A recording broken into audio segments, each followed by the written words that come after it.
애인, 배우자, 외계인들이 최고의 요원을 보내어 지구를 테라포밍하기 위해 행성을 준비합니다. 그래서 그는 인간으로 위장하고 상어들을 때립니다. 영화는 불타는 장면으로 시작됩니다. 숲으로 추락하는 미확인 물체. 사슴이 이 이례적인 현상을 지켜본다. 그리고 알 수 없는 생물의 희생자가 된다. 한편 차가 아늑한 숲길을 달려간다. 루스와 그녀의 남자친구 해리, 등산 여행을 가기로 했어. 해리가 그 여자를 힐링시키려고 해. 하지만 그녀는 안전하지 않다고 느껴. 우리는 대화에서 배워. 루스가 서핑을 더 좋아한다는 것을. 그리고 숲속에서 그녀는 이해할 수 없는 불안에 사로잡힌다. 루스와 해리는 연애를 하고 있다. 6년 동안. 그리고 그 남자에게 이 하이킹은 새로운 경지로 나아가는 기회입니다. 부부는 아침 식사를 하기 위해 도로 가게에 멈춥니다. 마지막으로 문명된 곳에서 모든 것이 계속되고 있습니다. 루스는 자연가의 안내서를 공부합니다. 공원의 식물과 동물에 대한 설명과 함께. 하지만 아침 식사는 소년에 의해 중단된다. 아마도 직원 중 한 사람의 아들인 것 같다. 그는 어색한 변명을 선택한다. 떨어진 운석에 대해 이야기하려고 함. 그의 의사소통은 불안감을 증폭시킨다. 루스는 심각하게 긴장하기 시작한다. 해리는 여행을 계속하도록 설득하고 이제 그들은 이미 웅장한 숲으로 들어가고 있다. 하지만 붉은 물체가 떨어진 후에 이 숲은 그다지 친절하지 않습니다. 하지만 관광객들은 운석을 걱정해야 할까요? 남자친구는 그의 여자친구를 즐겁게 하기 위해 첫 키스 이야기로 그녀를 즐겁게 합니다. 루스를 보호할 것을 약속합니다. 정지할 때 그는 저녁을 준비합니다. 그리고 소녀에게 텐트를 설치하도록 맡깁니다. 하지만 해리도 텐트를 세워야 합니다. 소녀는 어떻게 해야 하는지 이해하지 못합니다. 밤에 루스가 화장실에 일어나서 숲속에서 무언가에 놀라게 됩니다. 그녀에게는 사슴을 보았다는 것 같습니다. 아니면 보인 것이 아닐지도 모릅니다. 하지만 해리가 설명합니다. 여기에는 많은 사슴들이 있어. 그들은 사람을 보는 것을 좋아해. 아침에 해리는 그의 사랑하는 이를 절벽으로 데려가. 거기서 환상적으로 아름다운 전망이 펼쳐진다. 그 남자가 자신의 감정을 털어놓고 프로포즈합니다. 하지만 루스는 불안정한 정서 상태에 있어서 갑자기 패닉 공격을 겪습니다. 그 여자가 약을 먹습니다. 그동안 해리는 자신을 위한 자리를 찾습니다. 실패와의 사투, 루스의 경미한 정신질환은 두 번째. 영화의 주요 캐릭터다. 자연 이유, 그녀의 신경성은 한 번에 그녀에게 좋은 도움을 줄 것이다. 저녁에 중단에서 부부가 싸운다. 해리는 루스의 거부가 그녀의 심리적 문제 때문이라고 믿는다. 소녀는 자신의 견해를 받아들이기를 요청합니다. 루스는 결혼을 두려워합니다. 하지만 그녀는 살 준비가 되어 있습니다. 관계를 등록하지 않고 살 준비가 되어 있습니다. 해리는 루스의 부모님의 이혼을 믿습니다. 여자의 거부 능력은 받아들이지 못하는 것. 심리학자의 도움이 원인이다. 다행히도 그들은 모든 다리를 태우지 않는다. 그저 잠자리에 든다. 아침에 루스는 쪽지를 발견합니다. 해리가 산책을 갔다는 내용입니다. 소녀는 의사에게 전화를 걸기로 결심합니다. 하지만 연결이 되지 않습니다. 당신이 전화를 걸 수 있는 곳을 찾아. 소녀는 캠프를 떠난다. 그리고 진료소 번호를 누르지만 말할 힘을 찾지 못한다. 그러나 주변을 둘러보며 그녀는 사슴의 잔해로 남은 모든 것을 발견합니다. 두개골은 깔끔하게 가로로 잘렸습니다. 그리고 누가 무엇을 일으켰는지 알 수 없습니다. 그러한 피해를 일으킨 것, 게다가 피부는 어떤 파란 끈끈이로 덮여 있었다. 루스는 다시 공포에 사로잡혔다. 하지만 할리는 뜻밖의 발견했다. 그가 여자를 진정시키며 잔해를 조사했다.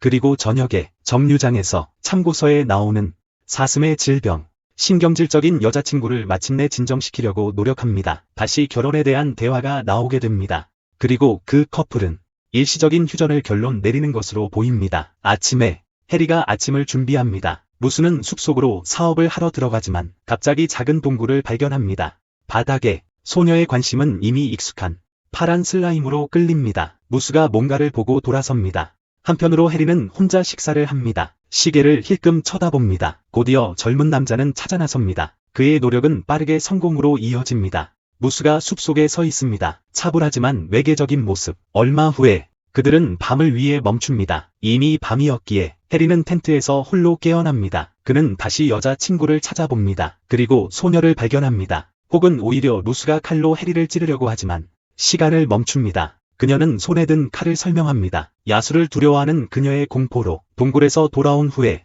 그 소녀는 더 이상 이상해져 갑니다. 그녀는 더 이상 잠을 자지 않습니다. 그리고 아침에 해리가 자신의 전망에 대해 이야기할 때 그는 그의 말에 반응하지 않는다. 그 친구는 절망에 빠질 준비가 되어 있다. 하지만 그녀가 결혼을 수락한다. 그는 단지 그가 반복해야 한다는 조건을 만든다. 절벽 위에서 그의 제안을 반복해야 한다는. 그들은 숲의 끝에 도착한다. 그것은 바다를 내려다보는 누수의 안내 아래 해리 제안을 합니다. 그리고 여자가 받아들입니다. 결혼 반지를 끼울 수 있게 해줍니다. 그녀는 연인에게 키스합니다. 그런데 갑자기 공격하여 그를 절벽에서 밀어냅니다. 해안가에 놓인 시체를 즐기고 나서 누수는 숲을 헤치며 뛴다. 긴 시간을 달려 마침내 피로로 쓰러진다. 잠시 후 그녀는 관광객들에 의해 발견됩니다. 레이와 비비안. 소녀는 상처와 멍이 많이 있습니다. 그녀는 명백하게 탈수되어 있습니다. 관광객들은 도움을 요청하고 싶어 합니다. 하지만 연결이 없습니다. 소녀에게 음료를 주고 난 뒤 그들은 그녀를 함께 하도록 초대합니다. 누수는 기억 상실을 연기합니다. 어떻게 들어왔는지 기억하지 못한다고 말합니다. 숲과 그녀가 여기서 무엇을 하는지. 관광객들은 뜻밖의 만남에 더는 기쁘지 않지만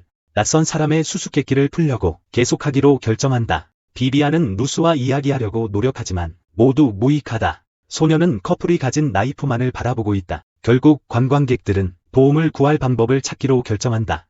그들이 동의하는 동안 누수는 칼을 손에 넣게 됩니다. 레이와 비비안은 이제 그녀가 그들을 공격할 것이라고 생각합니다. 그때 갑자기 해리가 나타납니다. 그의 죽음 이후로 그는 많이 변했다. 그리고 그의 몸이 어떤 종류의 존재에게 빙의된 것처럼 보인다. 해리는 레이를 빨리 처리하고 소녀들을 따라간다. 비비안을 유혹한 후에 그는 불쌍한 여자를 상처 입혔다. 그리고 누수에게 양날의 선택을 내미는데 만약 그녀가 나서지 않으면 비비안을 죽일 것이라고 한다. 그러나 약속을 지키지 않는다. 이제 줄거리가 바뀝니다. 그리고 누수가 오래전부터 이해했다는 것이 분명해집니다. 그녀는 여행을 계속합니다. 해리와 함께가 아니라 다른 누군가와 함께입니다. 동굴 안에서 그녀는 진짜 해리의 유해를 보았다. 그리고 그녀의 살인 계획은 자신을 구하기 위한 시도이다. 이제 카드가 오픈되었으니 그녀는 새로운 해리로부터 설명을 기다린다. 그 사람은 다른 행성의 정찰병이라고 말했어요. 그는 그 지역을 조사했다고 했어요. 그리고 상황을 보고해야 한대요. 하지만 누수는 어떻게 끝나는지 알 수 없을 거예요. 왜냐하면 그녀는 죽어야 하기 때문이죠. 하지만 해리는 빨리 그녀를 죽일 수 없다는 것을 깨닫는다. 그는 포로로 잡은 그녀가 누수에게 매우 연민을 갖고 있기 때문이다. 스카웃은 새로운 감정을 깨달을 때 누수는 도망간다. 해리는 그 여자를 쫓는다. 그리고 여자에게 따라잡힌다. 하지만 그녀는 이미 목재로 무장했다. 그 낯선이 자신의 상태를 계속 설명한다. 그리고 여자, 그것을 숨길 수 없을 것으로 보고 그는 그와 함께 해변으로 간다. 해리는 거기서 자신의 배를 보여주고 누수는 해변 근처의 상어들을 주목한다. 그 낯선 사람은 그녀의 세계에 임박한 포획을 보고한다. 그리고 조용하고 안전한 행성으로 함께 날아가자고 제안합니다. 안전한 행성. 소녀는 동의하고 그 순간을 잡아서 칼로 해리를 찌르고 물속으로 유인합니다. 상어는 핏자국을 따라 나타나 그리고 낯선 이를 공격합니다. 누수는 다시 뛰어갑니다. 한편 해리는 해안에 올라가는 데 성공하여 상어들을 물리쳤습니다. 여자는 어떤 식으로든 레이와 비비안의 캠프를 발견합니다. 텐트와 물건들이 그 자리에 있습니다. 하지만 레이의 손도 거기에 놓여 있습니다. 그 손은 그가 낯선 사람과 싸움에서 잃은 곳에 놓여 있습니다. 누수는 다시 패닉 공격에 빠지게 됩니다. 마지막 알약을 먹고 그리고 해리의 손에 떨어진다. 아니면 텐타클 속으로.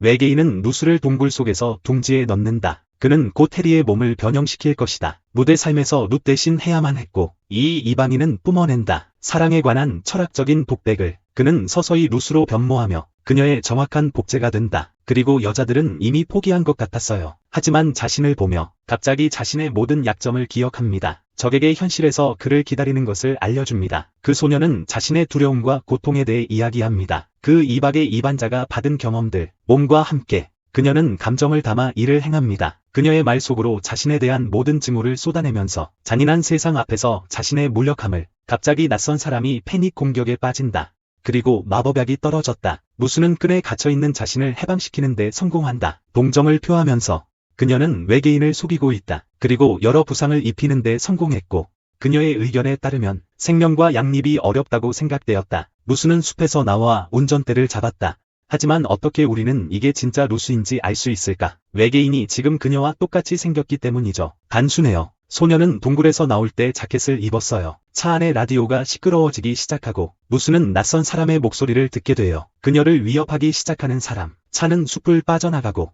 하늘이 많은 우주선으로 밝혀진다. 땅으로 날아가는. 그리고 이 시점에서 영화가 끝난다.